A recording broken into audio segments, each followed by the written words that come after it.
Right guys, we're in Jordan's Bar in Rainham in Kent to meet the newly crowned European Open. Can't remember, is it European Open, European Masters? We can't remember. No, I can't you should know, you just won it. It was only last week. But anyway, great to be here. Hey, great cheers, to be here. thanks for having me. I'll let you break off. Cheers. We'll have a frame or two. So was it 6.5 years? Yeah. Since your last title? Yeah, it must have been a great feeling to get it. It was a great feeling. Bit of a relief because recent years I've obviously been to a few finals, but been beaten quite heavily or just not really shown up. So I didn't want it to happen again. And obviously it could have. I was playing Judd, a great player. So to finally win it and get over the line was it was a bit of a relief really. You beat you had a tough draw, didn't you? You beat Selby as well. Selby, yeah, it was probably the toughest game as it turns out because he played really well. It was a really good game, and neither of us really missed much. So to get past him, when he's playing well, it doesn't really happen that often. So that was a good match. You must like that venue because you got to the final last year, didn't you? Oh, stop it! I mean, I know this is your but straight away. You were just moaning about your luck in the last match. Look, I'm going to roll you up now. No. Yeah, no. I got to the final last year. It was a different venue this year. So. Was it? Yeah, it was a different venue, but this year was a nice venue actually. Right. Because apparently the final last year was I didn't say it was a terrible final. It was a terrible final. Was it fifth? Was it? Highest break was something like 50 or 60? Yeah, it was not very good. I got beat 9-3. I've gone for it. I got beat 9-3. Even Karen didn't play that well. He'd be the first to admit. So, I played really well up until the final. And then, as I say, I didn't really show up, which was really disappointing at the time, really. I've got qualifier with Fergal coming up tomorrow, so I'm going to practice my safety because I think he's going to have me in a few safety exchanges. You're going to need it. Is this a club where you've always practiced? When I first started, it was more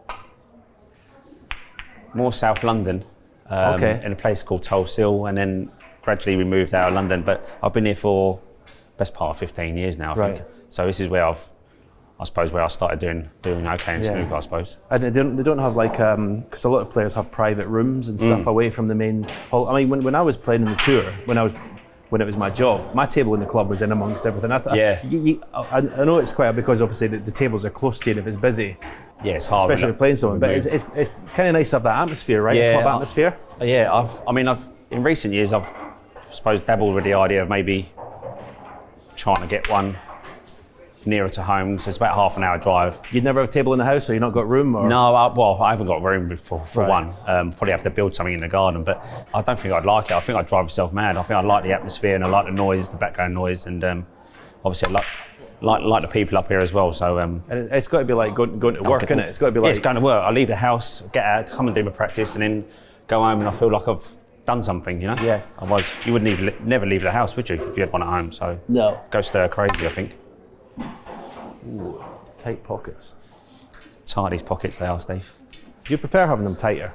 I open my pockets up in practice on the practice table. They're not that tight, these pockets. Are they not? No, they're not. I think they're just standard. I think I've just had them recovered, so they probably slide in a bit more. But I wouldn't have them.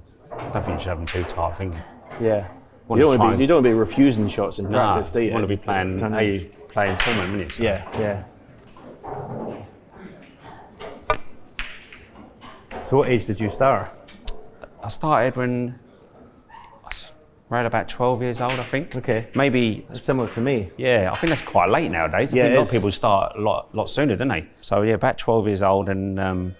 Small table for Christmas? Yeah. One we used to take the pockets off after you finished, the little clip-on ones. Oh, that's perfect. Small table. I think I used to go down to my cousins every week. He used to have a table in his bedroom. Yeah. Mum and Dad used to go out in the evening. It used to be like a weekly thing, and I remember playing in his bedroom quite a lot. And then started going down to local snooker club with friends where I used to live, and that was it. It just went from there really, and slowly but surely, you just enter tournaments, and you're hooked, aren't you? So once you get hooked, that's it. You can't get out. Been a long old road, really. Did you have to come through Q school, or did you just turn pro, or? Yeah, I think I turned pro. I had 1 year at Blackpool when it was just opened up to everybody. Yeah, I don't think it mattered what standard you was. You could just pay your money and turn professional at the time. What age were you in turn pro? That was 17. Okay. So I had a year at Blackpool, which was a great experience back then. Yeah. When you were 17. Although it was probably the worst time of the year because it was summer. So it was, and Blackpool back then was absolutely buzzing. So I think Norbrick Castle. Norbrick Castle, yeah. Oh, so you know, a few of the boys used to go out sometimes on the weekends. We used to spend about 3 months up there, I think. I don't know if you ever had that. Who would be the top players? Who'd be in that sort of qualifying school? Yeah, I mean, the rookie of the year back then was Alan Burnett. Okay. Yeah, so from up Scotland. So, Jamie Burnett? No, Alan Burnett. His Alan name was. Burnett? Yeah. I should know this. I'm not Scottish. You should know him. You know David Gray. Yeah. So it was them two really who done the best in the first year. I done all right actually. I think third or fourth best, I suppose. Won quite a lot of matches. So, but I didn't get quite high enough that year because the next year they changed the system. So then it went to like a qualifying school, and and that's when the challenge tour kicked in, and I was playing in snooker clubs for years trying to get on the tour. I think I was 21 when I finally got on. Yeah. So it took a little bit of time. I got lucky again, Steve. Look. Well, I played it as a kind of a shot to nothing. What was your first would you say your breakthrough result or breakthrough, the first even? I'm not sure. Big match that you won. Yeah, I think my first venue was maybe Preston Guildhall. Okay, was that the UK at the time? Yeah. That was the LG Cup. Okay. LG Cup. I'm showing my age. UK Championship. Cool. Yeah. I'm only guessing though because my memory's terrible when it comes to snooker. I mean, you get players that. Well, you won a tournament a week ago. You can't remember the name of it. Exactly. I just don't know what happens. Ask my wife. I'm terrible at home as well. So yeah, I think it was the LG Cup, and I've got to the quarters actually, my first venue, and I lost to Joe Swale. I think it was like 5-4. So yeah, I think that was the first time I'd done all right in a tournament, and years ago. I think one of the best things, one of my best results was beating you as well. I think in the UK. If you can remember. Can you remember or not? I blanked too long ago. I blanked out. Blanked it out, yeah. Was it? Yeah, I think I was 5-3 down after the first session. I mean, I've been winning 9-7 to get to the last 16, I think it was. But that was at York. So I don't know how long ago that was. Right. And I've never really had beaten many like top players back then, and you was still up there. So that was a massive game for me. I must have been on the downward spiral. You must have been. You must have not got over that for years. That's what finished you off, I think. Oh God, that's the sort of shot that finished me off. So obviously, winning the European Open or Masters, where it's got. Have you been practicing hard, or because you dropped out the 6? Was it just last year the first time you dropped out the 16? Yeah, for a while. Yeah, that must have hurt, did it? It wasn't. I don't know. It didn't hurt that much. Obviously, you're never pleased, are you, when you're falling down the rankings? But I think not getting through to the World Championship and things like that. That's a big thing, isn't it? It's a big thing, yeah. Because at the end of the year, you know, everyone wants to play at the Crucible, don't they? Yeah. It's just to finish your season off. So that was quite a disappointment not being there. So was there kind of determination this season to get back? Well, that was one of the main goals, I suppose, just to try and climb your way back up there. Obviously, every year you want to set out and try and win a tournament. Whether it happens or not is another thing. But so that was one of the main goals. So to win the first big tournament. Rankings are quite volatile now. Yeah, exactly. Yeah. Oh, I thought you pointed that. Yeah. So that was like for a start. It's a dream start really for me for the season because it's opened up a few more doors. I mean, a few more extra tournaments that I wasn't in already. So and obviously. Perfect start to try and climb my way back up, up the rankings again, Because you've been as high. Is it 3? I think 4 was my highest. 4 was it? I knew you were top 4. Yeah, I think it was the 4. So and that was probably due to being consistent, I suppose, and world championship results. Yeah. I had a bit of a spell at the world where I kept getting through to the one table setup and doing well there. Do you like the long frame matches then?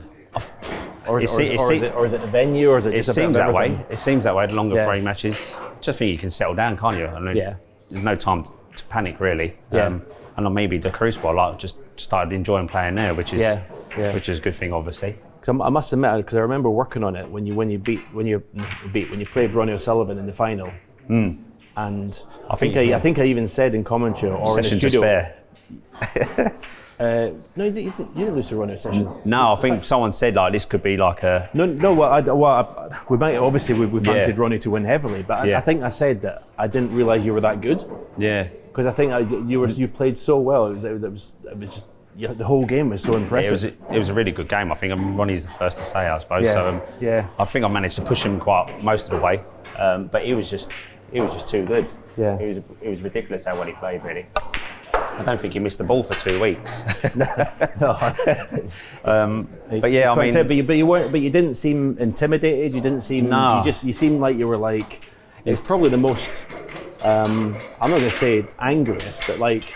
Really into it because I've said and a few people have said and I've said it as well that I think you're maybe too nice a guy. Yeah. You should have had maybe more success. I mean, you can't change the way you are, but do you think you maybe could be a bit more to be a bit more intimidating on the table? Obviously, it helps. You have to have that little bit of a ruthless side to you. Yeah. I have got it. It does come. Don't get me wrong. It's obviously you couldn't have done what you done one tournament exactly. without it. You want to be. Yeah, I must have that hunger there. But sometimes I don't think I show it enough on the table, which probably doesn't help because it's not all about potting balls, is it? When you're out there on the biggest stage, it's all about intimidating your opponents and making them feel like you're inferior and all that sort of stuff. I see a lot of on the TV before going out the table, a lot of chatting backstage, a lot of there's a lot of guys who have like friendships, cliques of friendships. But if you look at likes of Ronnie, the likes of Judd, Neil, they do keep themselves away from the rest. Do you look at that and think maybe? Yeah, maybe. But then at the same time, I don't think I'd enjoy being on a tour that much if I was just being on my own and being lonely all the time because it's a lonely sort of sport anyway. So you get loads of time on your own. So it takes a special person to be able to do that. I mean, obviously, I did it, and I'd learn from Steve Davis. He was the one that did it. I think. But you can't change the person that you are. So I don't think I'd enjoy. I don't think I'd be playing as long as I have been. So if I didn't have friends on tour and go out for meals and just have a bit of downtime and then take your mind off of snooker completely, really, because that's the last thing I like doing is just thinking about snooker all the time. I'd rather be more turn up and feel fresh and then be a bit more hungry to play, I suppose. Hi guys, quick message while Barry's potting some balls. Recently did the podcast with Simon Jordan up front with William Hill, chatting all things to do with my snooker, my life in snooker, my career. I really think you'll enjoy it. Please check the link in the description and enjoy. Have you played much since winning last week? I've played a little bit. I had a qualifier in the last few days for China. We're going back to China after 4 years, so I had a few hours beforehand and then played in that game. So I'm going to have a little weekend away now, switch off again and then back on the table next week. Get ready. You looking forward to going back to China? Yes. I am. We've missed the tournaments massively. Well, I mean, it's just having every tournament in the UK must be a bit, a bit samey. Yeah, it's nice to actually be going somewhere different again, and obviously, the tournaments in China are huge for the season. So I'm looking forward to playing in the big tournaments again. Yeah. But I'll be the first to say I've never been the best traveller in the world. Oh, really? I don't really enjoy sitting on a plane for 10 hours to be fair. Okay. But obviously, we really enjoy the tournaments when we get there, so it's worth it, isn't it? You should sit where Matt Seltler sits in first class. Oh, champagne and caviar. Yeah, well, you might enjoy it a bit more. You can pay for me if you want. What would you say is your strengths and weaknesses? I would say as a player I don't think you have any weaknesses. I think you're good in all departments. Do you? Yeah. But I mean, I think. But maybe you don't have a standout thing. Maybe I'm just consistent in most areas really. But sometimes my long potting probably lets me down a bit. I think. Right. Maybe I don't. But if I had to think or pick one thing, maybe I could do with improving on that a little bit. But I think you're break building at one stage. When you won the tournament in Preston against Ryan Day. Yeah. Because I thought at one stage you were going to beat my record of 7 centuries. I was the time when you went to the table, every time you went to the table you make a century. I think I come close it was 5. I think I had 5, didn't I? And then got close in a couple of other frames. But there's one thing you know me, well, if it's good, I say it's good. And I've seen your break building. I think your break building, there's a time even before that final, that I thought, I don't know if anything changed, but it seemed to be you were playing all the right shots, the aggressive shots. Yeah, well, that's good to know, I suppose, if I'm doing the right thing. But you need to be able to score, don't you? I think for a while I was a little bit like, I'm not blowing my own trumpet, but a little bit like Williams, where he used to get on like 70s and 80s and just that was it. But I think so. It's nice if you can just keep knocking in tons. Yeah. But you seem to want to like go into the Reds quite early. Would that be fair? Yeah. They play the aggressive shot quickly. Yeah, I suppose so. I mean, I do try and pick them off a little bit. Yeah. But obviously when the time's right, I think, because sometimes you can't keep relying on luck. You watch someone like Ronnie. Yeah. He doesn't always go straight into the Reds. He always knows when there's a proper opportunity to guarantee himself on the next colour. Yeah. To play that game, you've got to have the cue ball control. Yeah, exactly. And he's stands apart. But he's certainly, I think, changed the way over the last sort of 10 years he's gone about break build. And we see the likes of Judd. They're into and even Neil, I think, goes into the pack quite early. The ball's open, and then obviously their records stand for themselves. They're the most century breaks ever, and each their own, I suppose. Yeah. Sure. Do you have any practice partners, come here and play? Yeah, I practice with Jimmy Robertson, Mark Davis quite a lot, Stuart Bingham sometimes. Do you share? They either go there or you? Yeah, it's just like they're about an hour and a half away, an hour away from my house. And in a moment when you say, "Oh, you come to me," "Oh, no, you come to me." I remember I used to play like people like that. "Oh, you come to me." No, you come. I mean, at the moment, my table's better. Yeah, no, at the moment, my table's a lot better than theirs, so they've been coming to me, which is handy. Yeah. But I think it's been my turn to go to them soon. Oh, I think they finally got they're quite tight, so they don't get their tables done that often. So you see who's saving the money and not putting new cloths on. Yeah, exactly. I did. I don't play, but I got my table covered the other day. Jesus, it's extortionate. Oh no, it's gone up a lot. Like 900 quid to get a table recovered. I think the cloth is it's gone up a lot actually. I'll get lucky again there. How many cloths a year would you go through? Maybe, I don't know, 2 or 3 a season, I suppose. Right. I mean, on average, probably a couple, I suppose. They last all right if you look after them. Is anyone else allowed to play on this table? No, not. They're not, but they might. That's good. Sneakily let it out. I don't know, but yeah, no, they don't. They cover it up, and it's good, yeah. That's why I know it's good at touring. The cloths are beautiful now. Yeah, so much better. I'm thinking they're lovely, and I'll say to someone who's played, "Oh no, that's slow." I'm like, really?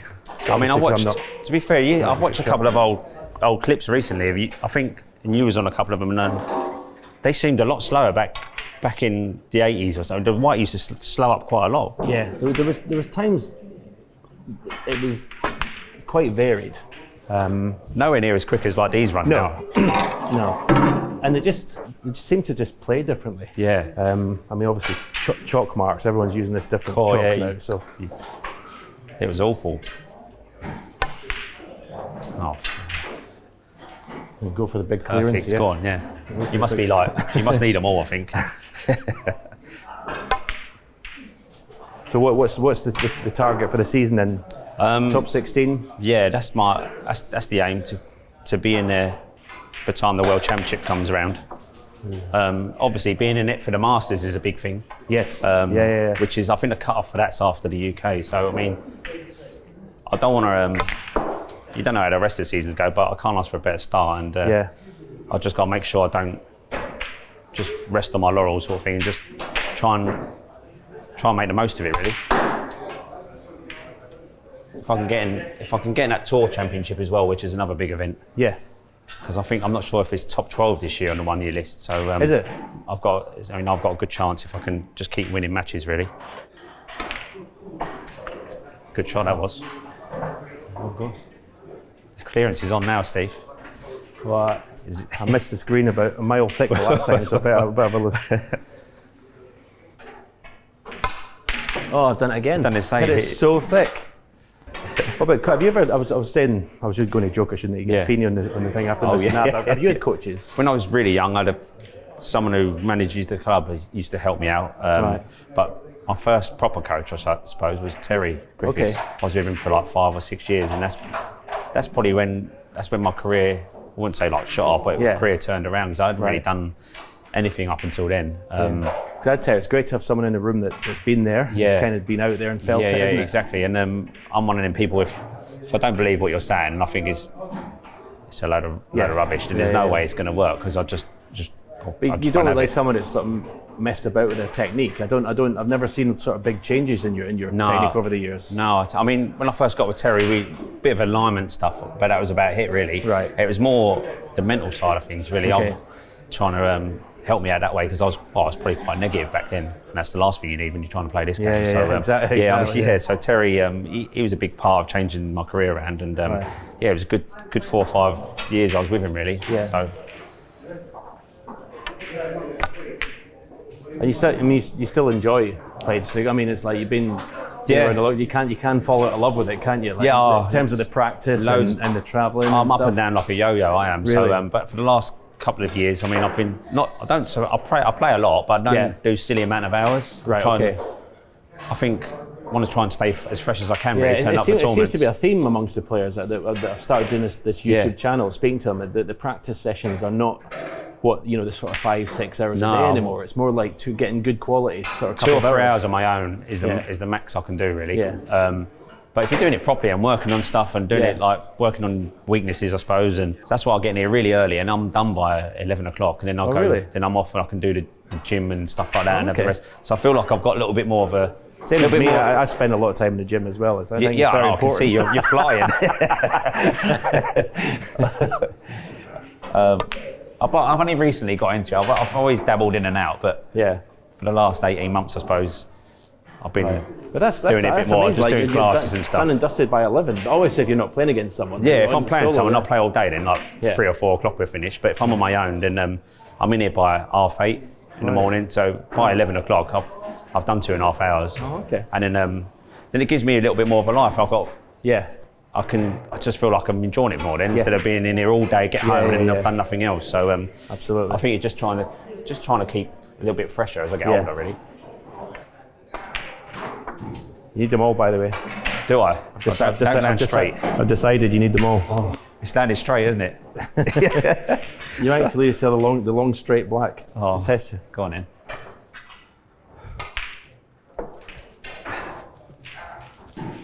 Yeah, we always say how straight your cue action Right, here we go.